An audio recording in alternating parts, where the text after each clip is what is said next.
മലക്കുകളാകും. ഔ തക്കൂന മിനൽ ഖാലിദീൻ, അതല്ലെങ്കിൽ നിങ്ങൾ ശാശ്വതരാവും. ഇത് രണ്ടും അള്ളാഹുവിന് ഇഷ്ടമല്ല. അതുകൊണ്ടാണ് നിങ്ങളോടത് കഴിക്കരുത് എന്ന് പറഞ്ഞത്. മറ്റൊരു ഭാഷയിൽ പറഞ്ഞാൽ അള്ളാഹു ആയത് ഇത് കഴിച്ചിട്ടാണ്. അപ്പൊ നിങ്ങൾ കഴിച്ചാൽ നിങ്ങളും പടച്ചോനാവും. അപ്പൊ അത് ശരിയാവില്ലല്ലോ. അതുകൊണ്ട് നിങ്ങളെ ബോധപൂർവം അവൻ തടഞ്ഞു നിർത്തിയതാണ്. ഇങ്ങനെ അവരുടെ മനസ്സില് വല്ലാത്ത ഒരു തരം ദുർബോധനമാണ് പിശാച് ഇട്ട് കൊടുത്തത്. എന്നിട്ട് ഒടുവിൽ പറഞ്ഞു വഖാസമുഹുമ, അവൻ അവരോട് നിരന്തരം സത്യം ചെയ്ത് പറഞ്ഞുകൊണ്ടിരുന്നു. എന്താ പറഞ്ഞത്? ഇന്നി ലകുമാ ലമിനൻ നാസിഹീൻ, നിശ്ചയം ഞാൻ നിങ്ങൾക്ക് രണ്ടു പേർക്കുമുള്ള ഒരു ഗുണകാംക്ഷി മാത്രമാണ്. നിങ്ങൾക്ക് എന്നെ വിശ്വസിക്കാം, വിശ്വസിക്കാതിരിക്കാം, പക്ഷെ നിങ്ങൾക്കൊരു ഉപകാരം ചെയ്യുക എന്നതല്ലാതെ വേറൊരു ഉദ്ദേശം എൻ്റെ മനസ്സിലില്ല കേട്ടോ. ഇങ്ങനെ അങ്ങേയറ്റത്തെ ഗുണകാംക്ഷയുടെ സ്വരത്തിലാണ് പിശാച് അവരോട് സംസാരിക്കുന്നത്.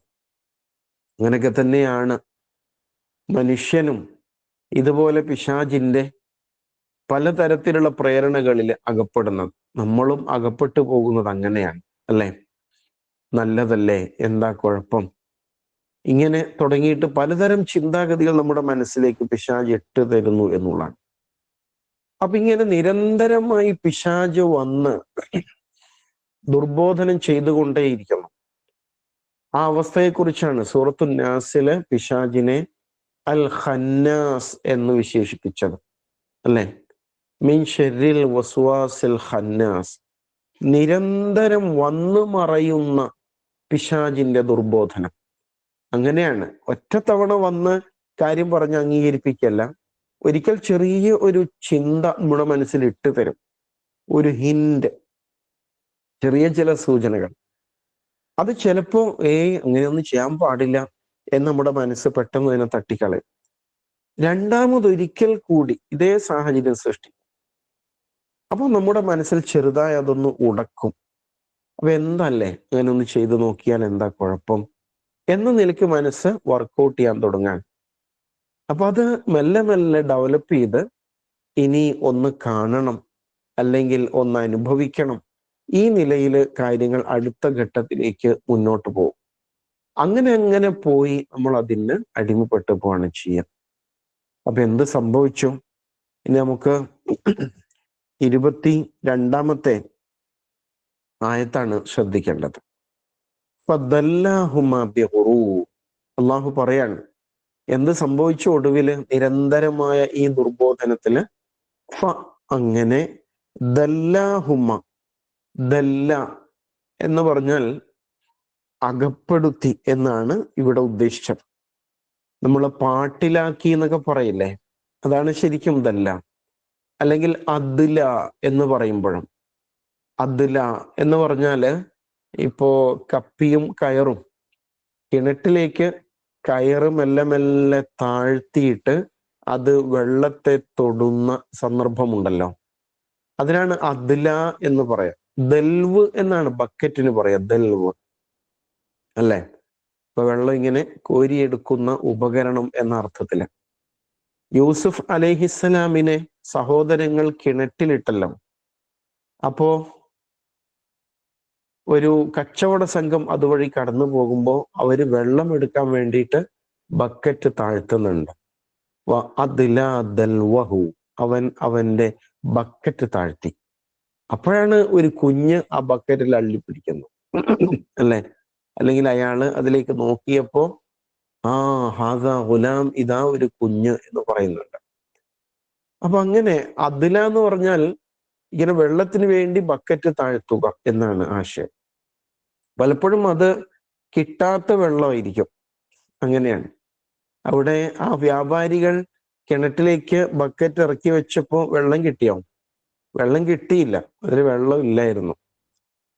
അപ്പൊ എന്ന് പറഞ്ഞ പോലെ പലപ്പോഴും നമ്മെ നിരാശപ്പെടുത്തുന്ന, കുരുക്കിലകപ്പെടുത്തുന്ന, ഏതോ വിധത്തിൽ നഷ്ടബോധം സൃഷ്ടിക്കുന്ന ഒരവസ്ഥയാണ് അദ്ല എന്ന വാക്കുകൊണ്ട് ഉദ്ദേശം. പക്ഷെ എന്നാലും പെട്ടുപോകും മനുഷ്യൻ, അതാണ് അതിന്റെ പ്രത്യേകത. അപ്പൊ എന്തായി? ഫദല്ല, അവൻ അങ്ങനെ അവൻ പാട്ടിലാക്കി ഹുമാ, അവർ രണ്ടുപേരെയും, ആദം ഹവ്വ ദമ്പതികളെ പാട്ടിലാക്കി. ബിഗുറൂർ, എങ്ങനെ പാട്ടിലാക്കി? അവൻ വഞ്ചിച്ചുകൊണ്ട് പാട്ടിലാക്കി, അഥവാ വ്യാമോഹിപ്പിച്ച് പാട്ടിലാക്കി എന്നാണ് ഉദ്ദേശം. പലതരത്തിലുള്ള വ്യാമോഹങ്ങൾക്ക് അടിമപ്പെടുത്തിയിട്ടാണ് പാട്ടിലാക്കിയത് എന്ന് അല്ലാഹു സുബ്ഹാനഹു വ തആല ഇവിടെ വ്യക്തമായിട്ട് പറയാണ്.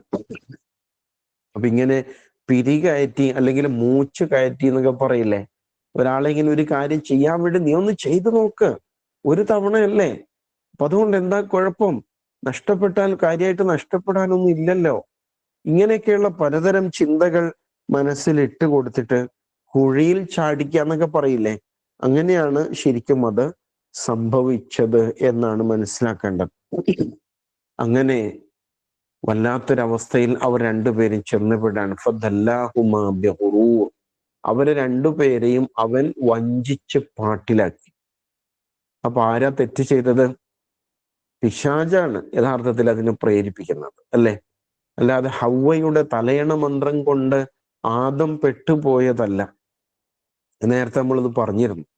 ഫഅസല്ലഹുമ ശൈത്വാനു അൻഹാ, അവരെ രണ്ടുപേരെയും ആ വൃക്ഷത്തിന്റെ കാര്യത്തിൽ പിശാചാണ് വഴിതെറ്റിച്ചത് എന്ന് അൽ ബഖറയിൽ അള്ളാഹു വെളിപ്പെടുത്തിയിട്ടുണ്ട്.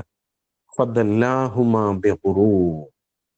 പല സംഭവങ്ങളും നമ്മൾ പഠിക്കുമ്പോൾ, നടന്നു കഴിഞ്ഞ് പിന്നീട് ഏതോ അർത്ഥത്തിൽ നമ്മൾ അതിന് മനസ്സിലാക്കുമ്പോൾ ഇതാ ഉണ്ടാകാം, പെട്ടുപോയി, ഒരു ദുർബല നിമിഷത്തിൽ സംഭവിച്ചു പോയി, ഇങ്ങനെയൊക്കെ പറയാറില്ലേ. അപ്പൊ അതിന്റെ പിന്നില് സംഭവിക്കുന്നത് ഇതാണ്. ചിന്തിക്കാനും ആലോചിക്കാനും അവസരം ഉണ്ടായിരുന്നു, പക്ഷെ അപ്പോഴേക്ക് മനസ്സ് പൂർണ്ണമായി അതിനടിമപ്പെട്ടു പോയിരിക്കുന്നു. അതുകൊണ്ട് ഇത് ചെയ്തേ പറ്റൂ, ഇതാണ് എൻ്റെ ജീവിതത്തിന്റെ ആകത്തുക എന്ന തോന്നൽ പിശാച് മനുഷ്യന്റെ മനസ്സിലിട്ട് തരും. ഇനി തുടർന്ന് ശ്രദ്ധിക്കാം. ഫലമ്മ ദാഖ ശജറ, ഫലമ്മ അപ്പോൾ, ദാഖ ആസ്വദിച്ചു, രുചിച്ചു എന്നാണല്ലോ ദാഖ എന്ന വാക്കിന്റെ അർത്ഥം. അങ്ങനെയാണ്, ദാഖ യദൂഖു എന്നാണ്, ദൗഖ് ആസ്വാദനം എന്നാണ്. ദാഖ എന്നുണ്ട് അലിഫ്. അപ്പൊ അവർ രണ്ടുപേരും, അള്ളാഹു ബോധപൂർവം അങ്ങനെ തന്നെ പറയാണ്, അശ്ശജറ, ആ വൃക്ഷത്തെ രുചിച്ചപ്പോൾ എന്ന് പറഞ്ഞാൽ ആ വൃക്ഷത്തിലെ കനി അവർ ഭക്ഷിച്ചപ്പോ എന്ത് സംഭവിച്ചു? ബദത് ലഹുമ സൗഅത്തുഹുമ, നേരത്തെ കഴിഞ്ഞ ആയത്തിൽ വന്നില്ലേ, 20-ാമത്തെ ആയത്തില് ലിയുബ്ദിയ ലഹുമ മാ ഉരിയ അൻഹുമ മിൻ സൗആത്തിഹിമ, അത് തന്നെയാണ് ഇവിടെ സംഭവിക്കുന്നത്. ബദാ എന്ന് പറഞ്ഞാല് വെളിപ്പെട്ടു എന്നാണ്, ബദായ ബദു, വെളിപ്പെട്ടു. ബദത് ലഹുമ, അവർക്ക് രണ്ടുപേർക്കും വെളിപ്പെട്ടു, സൗആത്തുഹുമ, അവരുടെ നഗ്നത അവർക്ക് രണ്ടുപേർക്കും വെളിപ്പെട്ടു. അവർക്ക് രണ്ടുപേർക്കും നഗ്നത വെളിപ്പെട്ടു. കഴിഞ്ഞ ആയത്തിൽ പറഞ്ഞത് എന്തായിരുന്നു? പിശാജ് അവരെ പിഴപ്പിക്കുന്നതിന്റെ ഉദ്ദേശം തന്നെ പറഞ്ഞത് ലയുബ്ദിയ ലഹുമ മാ ഉരിയ അൻഹുമ മിൻ സൗആത്തിഹിമ, മറഞ്ഞു കിടക്കുന്ന, മറച്ചു വെക്കപ്പെട്ട അവരുടെ നഗ്നത അവർക്ക് വെളിപ്പെടുത്തി കൊടുക്കാൻ വേണ്ടിയാണ് പിശാജ് പിന്നാലെ കൂടിയത്. ഇവിടെ എത്തുമ്പോ എന്തായി? അത് സംഭവിച്ചു. അതാണ് ബദത് ലഹുമ, അവർക്ക് രണ്ടുപേർക്കും വെളിപ്പെട്ടു, സൗആത്തുഹുമ, അവരുടെ നഗ്നത അവർക്ക് വെളിപ്പെട്ടു എന്ന് അല്ലാഹു തആല ഇവിടെ വ്യക്തമാക്കാൻ. സൗഅത്ത് എന്നതിന് ശരീരം എന്നർത്ഥമുണ്ട്, അതുപോലെ ജഡം എന്ന അർത്ഥമുണ്ട്. സാധാരണഗതിയിൽ നമ്മൾ നഗ്നതയ്ക്ക് ഔറത്ത് എന്ന വാക്കാണല്ലോ പറയാറുള്ളത്, ഔറത്ത് എന്ന വാക്കാണ് ഉപയോഗിക്കുക. ഇവിടെ മരിച്ചുപോയ ജഡത്തിനാണ് പൊതുവെ സൗഅത്ത് എന്ന വാക്ക് ഉപയോഗിക്കുക, അല്ലെ? അങ്ങനെയാണ്, മൃത ജഡം എന്ന അർത്ഥത്തിലാണ്. അപ്പൊ ഇവിടെ നഗ്നത എന്ന ആശയത്തിലാണ് ഈ വാക്ക് പ്രയോഗിച്ചിരിക്കുന്നത്. അപ്പൊ അതേ സമയത്ത് അവരിലെ നന്മ മരിച്ചു പോകുന്നു, അങ്ങനെ അവര് ജഡസമാനമായി മാറുന്നു, അല്ലെ? ഞാന് മരിച്ച പോലെ ആയിപ്പോയി എന്നൊക്കെ നമ്മൾ പറയാറുണ്ട് ചില സംഭവങ്ങളായി മുൻനിർത്തിയിട്ട്. അത് കേട്ടപ്പോ ഞാനങ്ങ് മരവിച്ചു പോയി എന്ന് പറയില്ലേ, ആ ഒരു അവസ്ഥയാണ് ഇവിടെ സൗഅത്ത്. ഇപ്പൊ ബദത് ലഹുമ, ബദത് ലഹുമ സൗആത്തുഹുമ, അങ്ങനെ അവരുടെ നഗ്നത അവർക്ക് വെളിപ്പെട്ടു. കഴിഞ്ഞ ക്ലാസ്സിൽ നമ്മളത് വിശദീകരിച്ചിരുന്നു. എന്താ നഗ്നത വെളിപ്പെട്ടു എന്ന് പറയുമ്പോൾ ഉദ്ദേശിക്കുന്നത്? അവരില് കുറ്റബോധമുണ്ടായി, അവരിൽ ലജ്ജാബോധമുണ്ടായി. കാരണം അള്ളാഹു അവരോട് വിലക്കിയതാണ്, ലാ തഖറബ ഹാദിഹി ഷജറ, ഈ വൃക്ഷത്തിന്റെ അടുത്തേക്ക് നിങ്ങൾ അടുക്കരുത്, ബാക്കി ഈ സ്വർഗലോകം മുഴുവനും നിങ്ങൾക്കുള്ളതാണ്. പക്ഷെ ഈ ഒരു വൃക്ഷത്തിൽ തന്നെ അവർ ചെന്നുപെട്ടു. അപ്പൊ അവരിൽ കുറ്റബോധം ഉണ്ടായി, അവരില് ലജ്ജാബോധമുണ്ടായി. അപ്പൊ അതാണ് അവരുടെ നഗ്നത വെളിപ്പെട്ടു എന്ന് പറഞ്ഞത്. മനസാക്ഷിക്ക് വിരുദ്ധമായിട്ട് പ്രവർത്തിച്ചിരിക്കണം. ഇപ്പൊ നമ്മള് നേരത്തെ ഓർമ്മപ്പെടുത്തിയില്ലേ, കുഞ്ഞുങ്ങള്, നിഷ്കളങ്കരായ മക്കള് ചെറിയ പ്രായത്തില് വസ്ത്രം ധരിക്കാതെ ചിലപ്പോ സദസ്സിലേക്ക്, ആൾക്കൂട്ടത്തിലേക്കൊക്കെ വരും. കാരണം അവർ നിഷ്കളങ്കമായ ഭാവത്തിലാണ്. കുറെ കൂടി വളരുമ്പോൾ, പക്വതയിലേക്ക് എത്തുമ്പോൾ, തിരിച്ചറിവിലേക്ക് എത്തുമ്പോഴാണ് വസ്ത്രം ധരിക്കണം എന്നുള്ള ബോധം ഉണ്ടാവുക. അപ്പൊ ധരിക്കാതെ വന്നാല് നമ്മൾ ഒന്ന് പറയുമ്പോൾ കുട്ടി പെട്ടെന്ന് വല്ലാതെ അങ്ങ് ചൂളിപ്പോവും, ഓടിപ്പോയിട്ട് ഡ്രസ്സ് ധരിച്ചിട്ട് വരും, അല്ലെ? കുറച്ചുകൂടി മുതിർന്നു വരുമ്പോഴോ പിന്നെ ഡ്രസ്സ് ധരിക്കാതെ പുറത്തിറങ്ങില്ല. എന്ന് പറഞ്ഞ പോലെ മനുഷ്യനിലെ ഈ ഒരു വികാരം, ഈ ഒരു ചിന്ത വളരുന്നു. അപ്പൊ ഇവിടെ സ്വർഗത്തിലെ ഇവർ രണ്ടുപേരും നിഷ്കളങ്കരായിരുന്നു, അല്ലെ? ആ നിലയ്ക്ക് ആണ് അള്ളാഹു അവരെ സൃഷ്ടിച്ചത്. അപ്പൊ പിശാച് ബാധ ഏറ്റപ്പോ എന്തായി? അവരിലെ കുറ്റബോധം ഉണരുന്നു, ലജ്ജാബോധം ഉണരുന്നു. അങ്ങനെ എന്തായി? അവർ പെട്ടെന്ന് ഇങ്ങനെ നോക്കുമ്പോ ഇങ്ങനെ ഒരു ആൾക്കൂട്ടത്തിൽ നഗ്നരായ പോലെ അവർക്ക് അനുഭവപ്പെടുകയാണ്.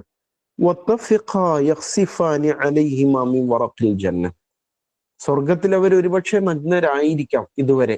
കാരണം അവര് തെറ്റൊന്നും സംഭവിക്കാത്തവരാണ്, ദുഷ്ചിന്തകൾ കടന്നു വരാത്തവരാണ്. പക്ഷെ ഈ സംഭവത്തോടുകൂടി പെട്ടെന്ന് അവരിങ്ങനെ ആൾക്കൂട്ടത്തിൽ നഗ്നരായതായിട്ട് അവർക്ക് അനുഭവപ്പെട്ടു. തുടങ്ങി, ആരംഭിച്ചു എന്നാണ് അർത്ഥം. അവർ രണ്ടുപേരും ആരംഭിച്ചു. യഖ്സിഫാനി, ഹസഫ യഖ്സിഫു, മറച്ചു വെച്ചു എന്നാണ്. ഒന്നിനു മുകളിൽ മറ്റൊന്ന് ചേർത്ത് വെക്കുന്നതിനാണ് ഹസിഫ എന്ന് പറയാം. അപ്പൊ ചെരുപ്പ് അത് വല്ലാതെ തേഞ്ഞു പോകുമ്പോൾ അതിൻ്റെ അടിയിൽ ഒരു പീസ് കൂടി വെച്ച് ഒട്ടിക്കുക, അല്ലെങ്കിൽ തുന്നി പിടിപ്പിക്കാം. എന്താണ്? കാറിൻ്റെയൊക്കെ ടയർ തേഞ്ഞു പോകുമ്പോൾ റീസോൾ ചെയ്യാന്ന് പറയും, അല്ലെ? അതിന്റെ സോള് നഷ്ടപ്പെടുമ്പോൾ വീണ്ടും ഒരു സോള് വെച്ച് പിടിപ്പിക്കാൻ. അപ്പൊ എന്ന പോലെ ചെയ്യുന്നതിനാണ് ഹസിഫ എന്ന വാക്ക് ഉപയോഗിക്കും. ശരിക്കും അവർ വസ്ത്രം ധരിക്കാണ്, പക്ഷെ അവിടെ വസ്ത്രമല്ല, മറിച്ച് എന്താണോ അതുകൊണ്ടിങ്ങനെ പൊത്തിപ്പിടിക്കുക എന്ന അവസ്ഥയിലാണ് സംഭവിക്കുന്നത്. അവർ രണ്ടുപേരും മറക്കാൻ തുടങ്ങി. അലൈഹിമ, അവർക്ക് രണ്ടുപേർക്കും മേൽ, അവരുടെ ശരീരത്തിനു മേല്, മിൻ വറഖിൽ ജന്ന, സ്വർഗത്തിലെ ഇലകൾ കൊണ്ട് അവര് സ്വയം മറക്കാൻ തുടങ്ങി. വറഖ്, ഇല. അതിന്റെ ബഹുവചനം ഔറാഖ് എന്നാണ്. കടലാസിനും അറബി ഭാഷയിൽ വറഖ് എന്ന വാക്ക് പ്രയോഗിക്കും. അതുപോലെ ഇപ്പൊ കറൻസി, നോട്ട് ഉണ്ടല്ലോ, പേപ്പർ നോട്ട്, അപ്പൊ അതിനൊക്കെ വറഖ് എന്നുള്ള വാക്ക് ഉപയോഗിക്കും. ഇവിടെ വറഖിൽ ജന്ന, സ്വർഗീയ ഇലകൾ, സ്വർഗത്തിലെ ഇലകൾ കൊണ്ട് അവർ അവരുടെ നഗ്നത മറക്കാൻ. സ്വർഗത്തിൽ ഒരുപാട് വൃക്ഷങ്ങളുണ്ട്, അതുകൊണ്ട് തന്നെ അതിലെ ഇലകൾ കൊണ്ട് മറച്ചു. അപ്പൊ അത് ഏത് ഇലയായിരുന്നു എന്നൊരു ചർച്ചയുണ്ട്. അത് അത്തിപ്പഴത്തിന്റെ ഇലയാണ്, അത്തിമരത്തിന്റെ ഇലയാണ്, ഇങ്ങനെയൊക്കെ തുടങ്ങിയിട്ട് അതിന് വലിയ പ്രസക്തിയില്ല എന്ന് മനസ്സിലാക്കാം. ഏതായാലും അവരങ്ങനെ ചെയ്തു. അങ്ങനെ അവര് ഇങ്ങനെ കുറ്റബോധത്തോടെ ലജ്ജാവിവശരായിട്ട് നിൽക്കുകയാണ്. ആ സമയത്ത് ഒരു വിളിയാളം ഉണ്ടാകുന്നു. വനാദാഹുമ റബ്ബുഹുമ, നാദാ, വിളിച്ചു. നാദാഹുമ, അവർ രണ്ടുപേരെയും വിളിച്ചു. റബ്ബുഹുമ, അവരുടെ നാഥൻ വിളിച്ചു. അലം അൻഹകുമ, എന്നിട്ട് അവൻ അവരോട് സംസാരിക്കാൻ. അലം, ഇല്ലയോ, നഹായൻഹ, എന്താണ്? നിരോധിച്ചു. അലം അൻഹ, ഞാൻ നിരോധിച്ചിരുന്നില്ലേ. നഹ, തടഞ്ഞു, നിരോധിച്ചു. യൻഹ, നിരോധിക്കുന്നു. അൻഹ, ഞാൻ നിരോധിക്കുന്നു, ഞാൻ തടയും എന്നാണ്. ഇവിടെ ലം മുമ്പിൽ വന്നപ്പോ അൻഹ എന്ന് മാത്രമായി, അതിന്റെ കൂടെ ഒരു യാ ഉണ്ടായിരുന്നു, അത് കളയപ്പെട്ടിരിക്കുകയാണ്. അലം അൻഹ, ഞാൻ തടഞ്ഞിരുന്നില്ലേ, കുമാ, നിങ്ങൾ രണ്ടുപേരെയും, അൻതിൽ കുമാ, ഇതിന്റെ കാര്യത്തിൽ, അഷജറ, ഈ വൃക്ഷത്തിന്റെ കാര്യത്തിൽ, നിങ്ങളെ രണ്ടുപേരെയും ഞാൻ തടഞ്ഞിരുന്നില്ലേ? അള്ളാഹു ചോദിക്കാൻ. അൻ സംബന്ധിച്ച്, തിൽക്ക എന്ന് പറഞ്ഞാൽ അത് എന്നുള്ള അർത്ഥമാണ്. ആ വൃക്ഷം എന്ന അർത്ഥത്തിലാണ് തിൽക്ക ഉപയോഗിച്ചത്. റാലിക്ക അതിന്റെ പുല്ലിംഗ രൂപമാണ്, അതിന്റെ സ്ത്രീലിംഗ പദമാണ്. ഇവിടെ ഷജറയാണല്ലോ, ഷജറത്ത് എന്ന വാക്ക് സ്ത്രീലിംഗ പദമാണ്, അതുകൊണ്ടാണ് തിൽക്ക വന്നത്. അതിന്റെ കൂടെ കുമ ചേർന്നിട്ടുണ്ട്. കുമ നിങ്ങൾ രണ്ടുപേർ എന്നാണ് അർത്ഥം. അൻ തിൽക്കുമ ഷജറ, നിങ്ങളോട് രണ്ടുപേരോടും വിലക്കിയതായിട്ടുള്ള ആ വൃക്ഷം എന്ന ഉദ്ദേശമാണ് അവിടെ. തിൽക്കുമ ആരെയാണോ അഭിസംബോധന ചെയ്യുന്നത് അവരെ പ്രത്യേകം ഉണർത്താൻ വേണ്ടിയാണ് അവിടെ കുമ ചേർത്ത് പറഞ്ഞത്. അൻ തിൽക്കുമ ഷജറ, ഈ വൃക്ഷത്തിന്റെ കാര്യത്തിൽ ഞാൻ നിങ്ങളെ രണ്ടുപേരെയും നേരത്തെ വിലക്കിയതല്ലേ, അതിൻ്റെ അടുത്തേക്ക് പോകരുത് എന്ന കാര്യം എന്ന് അള്ളാഹു ഉണർത്താണ്. എന്നിട്ടോ വീണ്ടും പറയാണ്, വ അഖുല്ലകുമ ഖാല യഖൂലു, പറഞ്ഞു. അഖൂലു ഞാൻ പറയുന്നു. അവിടെ അഖൂലു എന്നതിലെ വാവ് പോയിട്ട് അഖുൽ എന്നായി. അതിനൊക്കെ കാരണം നേരത്തെ വന്ന ലമ്മാണ്. വ അഖുൽ, ഞാൻ പറയുകയും ചെയ്തിരുന്നില്ലേ, ലക്കുമ നിങ്ങൾ രണ്ടുപേരോടും. എന്താ പറഞ്ഞത്? ഇന്ന ഷൈത്താൻ, നിശ്ചയം ഈ പിശാജ്, ലക്കുമ നിങ്ങൾ രണ്ടുപേർക്കും, അദു ശത്രുവാണ്, മുബീൻ വ്യക്തമായ ശത്രുവാണ്, അല്ലെങ്കിൽ പ്രത്യക്ഷ ശത്രുവാണ് എന്ന് ഞാൻ നിങ്ങളോട് പറഞ്ഞിരുന്നില്ലേ എന്ന് അള്ളാഹു സുബ്ഹാനഹു തആല അവർ രണ്ടുപേരോടും ചോദിക്കാൻ. അങ്ങനെ അള്ളാഹു തആല അവരെ ചോദ്യം ചെയ്യുന്നു, അല്ലെങ്കിൽ ഉണർത്തുന്നു. എന്താണ് സംഭവിച്ചത് എന്നതിനെ കുറിച്ച്. മനുഷ്യൻ അങ്ങനെയൊക്കെയാണ്, ചിലപ്പോൾ തെറ്റ് ചെയ്താല് ഇതെങ്ങനെ സംഭവിച്ചു എന്ന് പോലും ഓർക്കില്ല, എല്ലാം മറന്നുപോകും. അതല്ലെങ്കിൽ ആ തെറ്റ് സംഭവിച്ച് കഴിയുമ്പോൾ അതിനെക്കുറിച്ചുള്ള ആധിയാൽ, കുറ്റബോധത്താൽ പരിസരം മറന്നുപോകും. അപ്പൊ ഒരാൾ അതിനെ ഉണർത്തുമ്പോഴാണ് അവർ തിരിച്ചെത്തുക. അപ്പൊ ഇവിടെ അള്ളാഹു സുബ്ഹാനഹു തആല സ്വർഗലോകത്ത് വെച്ച് അവരെ രണ്ടുപേരെ ഉണർത്തിയതാണ്. അലം അൻഹകുമ അൻ തിൽകുമ ഷജറ, ഈ വൃക്ഷത്തിന്റെ കാര്യത്തിൽ നിങ്ങളെ ഞാൻ വിലക്കിയതല്ലേ. വ അഖുൽ ലകുമ ഇന്ന ശൈത്താന ലകുമ അദുവ്വും മുബീൻ, ഈ പിശാച് നിങ്ങൾക്ക് പ്രത്യക്ഷ ശത്രുവാണ്, കൺകണ്ട ശത്രുവാണ് എന്ന് നിങ്ങളോട് പറഞ്ഞതല്ലേ. വളരെ പ്രസക്തമായ രണ്ട് കാര്യം ഉണർത്തിയത് അല്ലെ. വൃക്ഷത്തിലേക്ക് പോകരുത്. ഇവിടെ ഒരുപക്ഷെ ലക്ഷക്കണക്കായ വൃക്ഷങ്ങൾ ഉണ്ടാവും, എല്ലാം നിങ്ങൾക്കുള്ളതാണെന്ന് പറഞ്ഞിരുന്നു. പക്ഷെ അവര് ഇതിന്റെ അടുത്തേക്കാണ് പോയത്. അപ്പൊ എന്തുകൊണ്ടാണ് സംഭവിച്ചത്? അവര് പിശാചിന് വഴിപ്പെട്ടത് കൊണ്ടാണ്. അപ്പൊ പിശാചിന്റെ കാര്യം അള്ളാഹു നേരത്തെ അവരെ ഉണർത്തിയിരുന്നു എന്നിവിടെ സൂചിപ്പിക്കുന്നുണ്ട്. ഇന്ന ശൈത്താന ലകുമ അദുവ്വും മുബീൻ. നമ്മളോടും ഇതേ ശൈലിയിൽ അള്ളാഹു പറഞ്ഞിട്ടില്ലേ സൂറത്ത് യാസീനിലെ, അലം അഅ്ഹദ് ഇലൈക്കും യാ ബനി ആദം അല്ലാ തഅബുദു ശൈത്താൻ ഇന്നഹു ലകും അദുവ്വും മുബീൻ. സൂറത്ത് യാസീൻ 60-ാമത്തെ ആയത്തിൽ അങ്ങനെ പറയുന്നു അല്ലെ. അലം അഅ്ഹദ് ഇലൈക്കും യാ ബനി ആദം, ഇതിലേക്ക് ചേർത്തുകൊണ്ട് തന്നെയാ പറഞ്ഞത്. അന്ന് ആ അബദ്ധം പറ്റിയ അതേ ആദമിന്റെ മക്കളെ നിങ്ങളോട് ഞാൻ താക്കീത് ചെയ്തതല്ലേ, കരാർ ചെയ്തതല്ലേ. എന്താണ്? അല്ലാ തഅബുദു ശൈത്താൻ, നിങ്ങൾ പിശാചിന് വഴിപ്പെടരുത് എന്ന കാര്യം. എന്താ കാരണം? ഇന്നഹു ലകും അദുവ്വും മുബീൻ, അവനാണ് നിങ്ങളുടെ പ്രത്യക്ഷ ശത്രു. നമ്മൾ മനസ്സിൽ പലരെയും ശത്രുക്കളായിട്ട് കരുതും അല്ലെ. നിനക്കാരെങ്കിലും ശത്രുക്കൾ ഉണ്ടോ എന്ന് ചോദിച്ചാൽ ചില മുഖങ്ങള്, ചിലപ്പോൾ കുടുംബത്തിൽ തന്നെയുള്ള ഒരാള്, അതല്ലെങ്കിൽ അയൽവാക്കത്തുള്ള ഒരാള്, ഇങ്ങനെ ഏതെങ്കിലും ഒരു മുഖം മനസ്സിൽ വരും. അയാളെ ഓർക്കുമ്പോൾ തന്നെ പ്രഷർ കൂടിക്കൊണ്ടിരിക്കുകയാണ് അല്ലേ. ശരിക്കും അയാൾ നമ്മുടെ ശത്രുവാണ്? ഒന്നുകൂടി ആലോചിച്ച് നോക്കൂ. അല്ല. അയാൾക്ക് എന്താ പറ്റിയത്? അയാളെ പിശാച് ബാധിച്ചതാണ്. അയ്യോ പാവം. അപ്പൊ ശരിക്കും നമുക്ക് എന്താണ് അയാളോട് ഉണ്ടാവേണ്ടത്? സഹതാപമാണ് ഉണ്ടാവേണ്ടത് അല്ലെ. പൈശാചിക ബാധയേറ്റ ആൾ എന്ന് പറഞ്ഞാല് പിശാചിന്റെ പ്രേരണയാൽ എന്നോട് ദുസ്വഭാവങ്ങൾ പ്രകടിപ്പിച്ചു കൊണ്ടിരിക്കുന്ന ആളാണ്. അപ്പൊ അയാളോട് നമുക്ക് ശത്രുതയല്ല, സഹതാപമാണ് ഉണ്ടാവേണ്ടത്. അപ്പൊ അയാൾ എങ്ങനെ അതിൽ നിന്ന് രക്ഷപ്പെടുത്താൻ പറ്റുമെന്ന് ആലോചിക്കേണ്ടത്. പക്ഷെ നമ്മൾ അങ്ങനെയല്ല. നമ്മള് ഒരുപാട് പേരെ ശത്രുക്കളായിട്ട് കാണാൻ.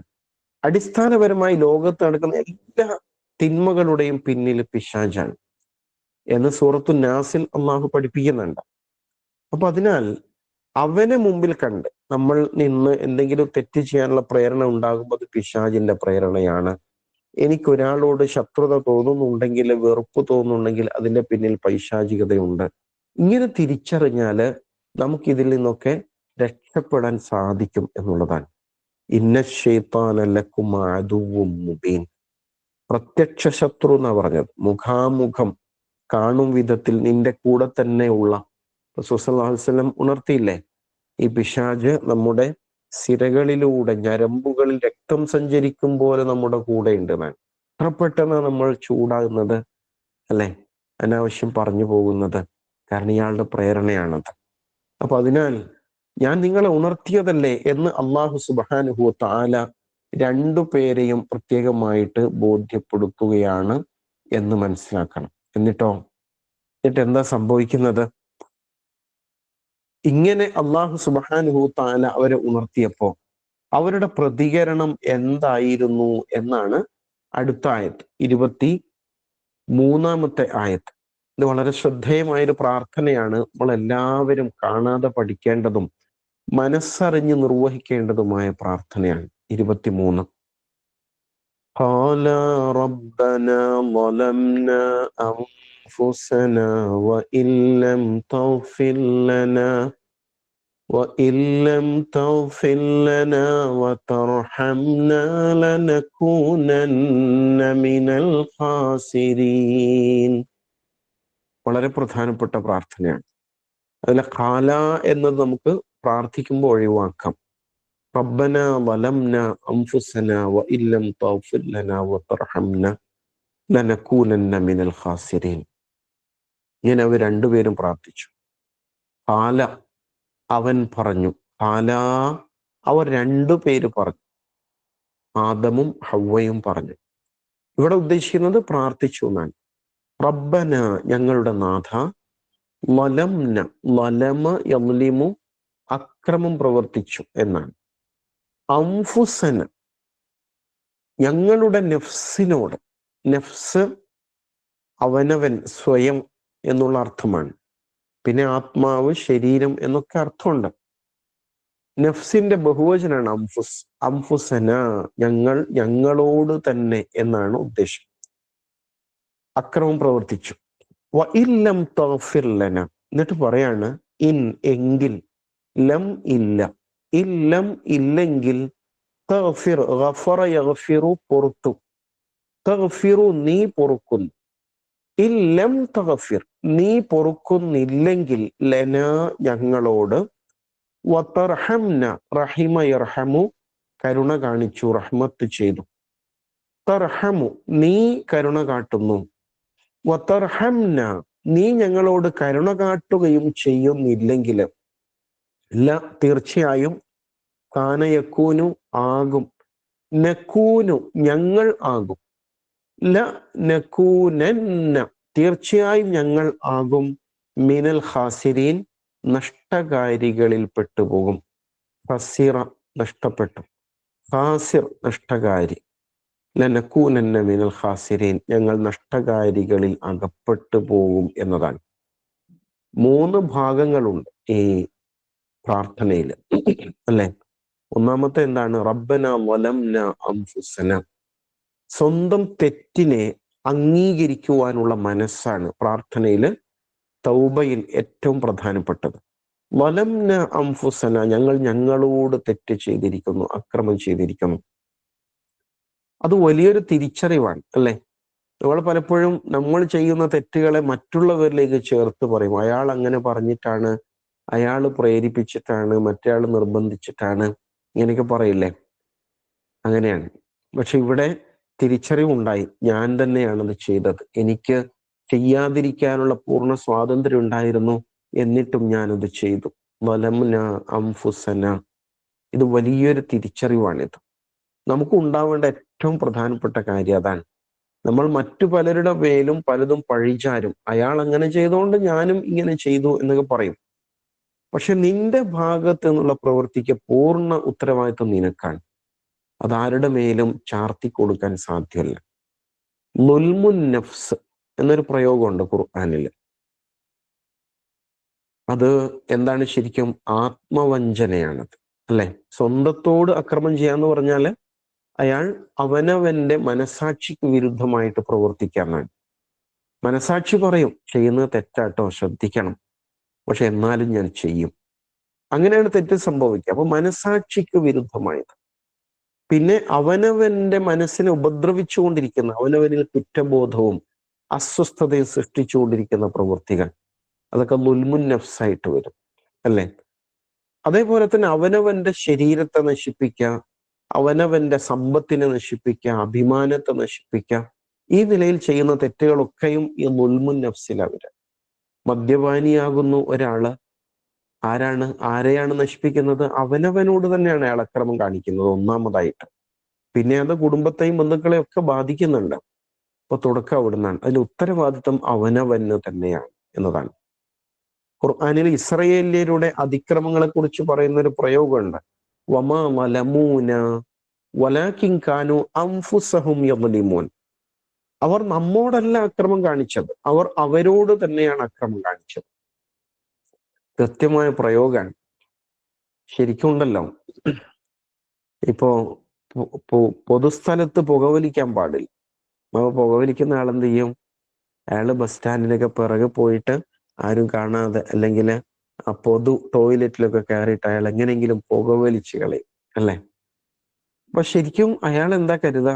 ഞാൻ പോലീസിനെ പറ്റിച്ചു എന്നയാൾക്ക് തോന്നും. ശരിക്കും അതാണോ സംഭവിക്കുന്നത്? അല്ല, അയാളെ തന്നെയാണ് പറ്റിച്ചത്. തെറ്റായിട്ട് ഡ്രൈവ് ചെയ്യുമ്പോൾ പോലീസ് കാണാതെ അയാൾ രക്ഷപ്പെട്ടു, പക്ഷേ അയാൾ ശരിക്കും അയാളെ തന്നെയാണ് അപകടപ്പെടുത്താൻ നോക്കിയത്, അല്ലെ? അപ്പൊ അതിനാൽ ളുൽമുൻ നഫ്സ്, നമ്മൾ ചെയ്യുന്ന ഓരോ തിന്മയും അവനവൻ തന്നെയാണ് അതിന് ഉത്തരവാദി. നമ്മൾ ചെയ്യുന്ന ഓരോ നന്മയ്ക്കും അതിന്റെ പ്രതിഫലത്തിന് അർഹരാകുന്നത് നമ്മൾ തന്നെയാണ്. അത് മറ്റാരുടെ പേരും പഴിചാരാൻ സാധ്യമല്ല എന്നർത്ഥം. റബ്ബനാ ളലംനാ അൻഫുസനാ, ഞങ്ങളോട് തെറ്റ് ചെയ്തു, അതിക്രമം ചെയ്തു പോയി റബ്ബേ. അങ്ങനെ അവര് തിരിച്ചറിഞ്ഞു. എന്നിട്ട് അള്ളാഹുലേക്ക് തിരിയാണ്. വഇല്ലം തഗ്ഫിർ ലനാ വതർഹംനാ. പ്രാർത്ഥനയുടെ മർമ്മമാണിത്. എന്താണ്? നീ ഞങ്ങളോട് പൊറുക്കുന്നില്ലെങ്കിൽ, നീ ഞങ്ങളോട് കരുണ ചെയ്യുന്നില്ലെങ്കിൽ ഞങ്ങൾ നഷ്ടകാരികൾ പെട്ടുപോകും.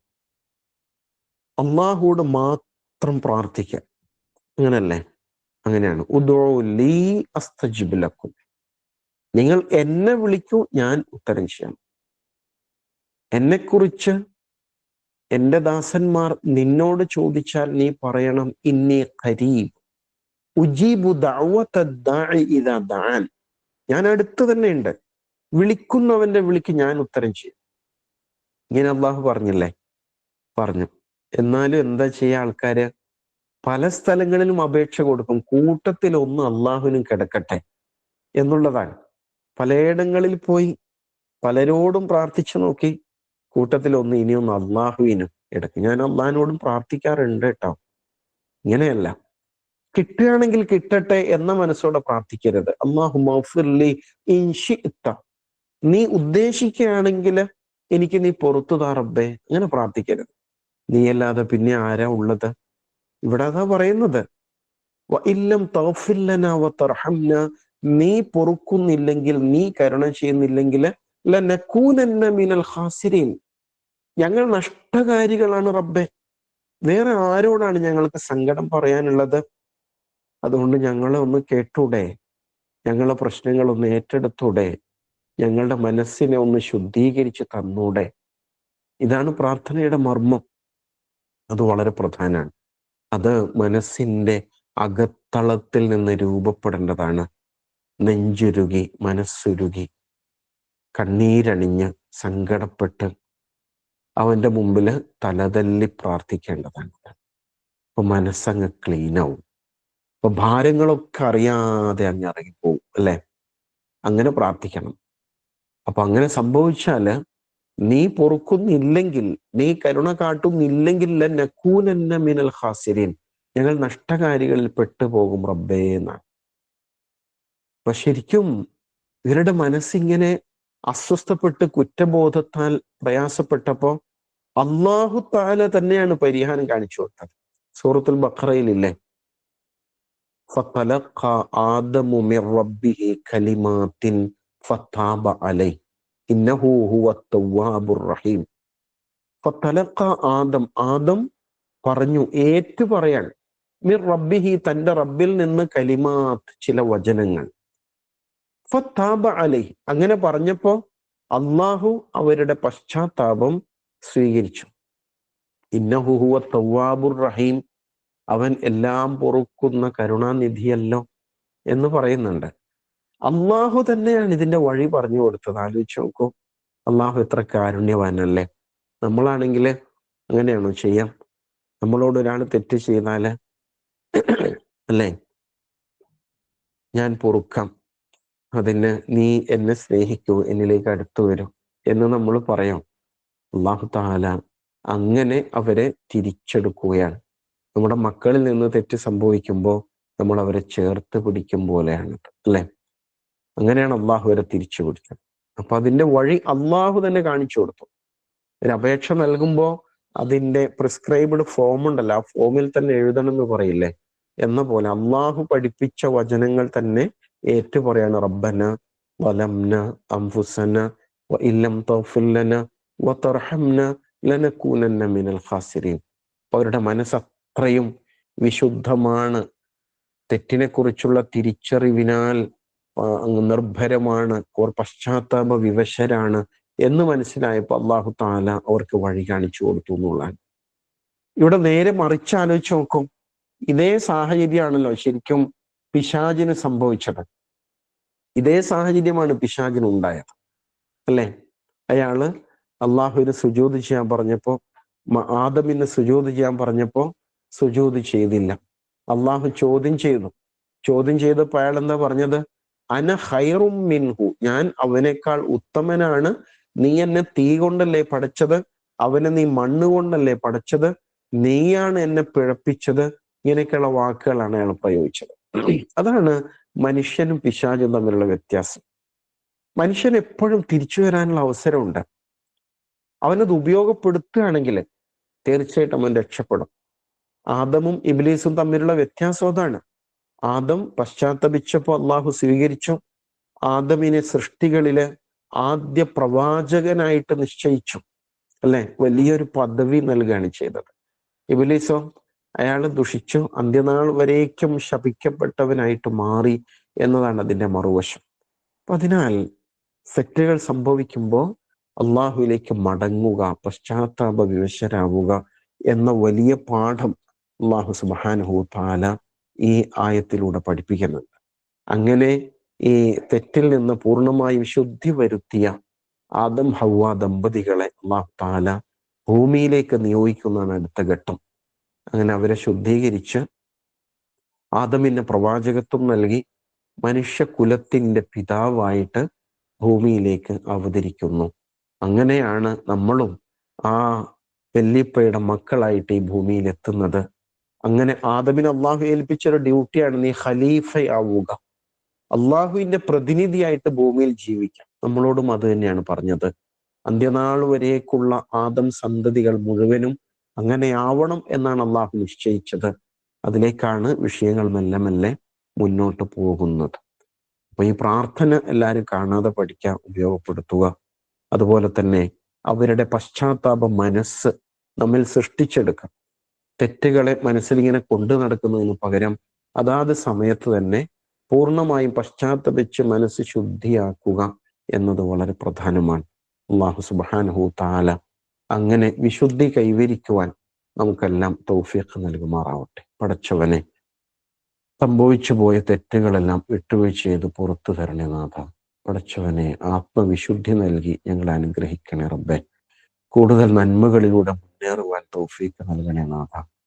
തൗബ ചെയ്യുവാനുള്ള, പശ്ചാത്തപിക്കുവാനുള്ള, സങ്കടപ്പെട്ട് നിന്നിലേക്ക് മടങ്ങാനുള്ള നിഷ്കളങ്ക മനസ്സ് നൽകി അനുഗ്രഹിക്കണേ റബ്ബേ. ഞങ്ങളുടെ രോഗികൾക്ക്, പ്രയാസം അനുഭവിക്കുന്നവർക്ക് ആശ്വാസം നൽകണേ നാഥ. ഞങ്ങളിൽ മൺമറഞ്ഞു പോയവർക്ക് മഗ്ഫിറത്തും റഹ്മത്തും നൽകി അനുഗ്രഹിക്കണേ റബ്ബേ. റബ്ബന ആതിനാ ഫിദ്ദുനിയ ഹസനതൻ വഫിൽ ആഖിറതി ഹസനതൻ വഖിനാ അദാബന്നാർ. ربنا تقبل منا إنك أنت السميع العليم وتب علينا إنك أنت التواب الرحيم وصلى الله على محمد وعلى آله وصحبه أجمعين والحمد لله رب العالمين. السلام عليكم ورحمة الله.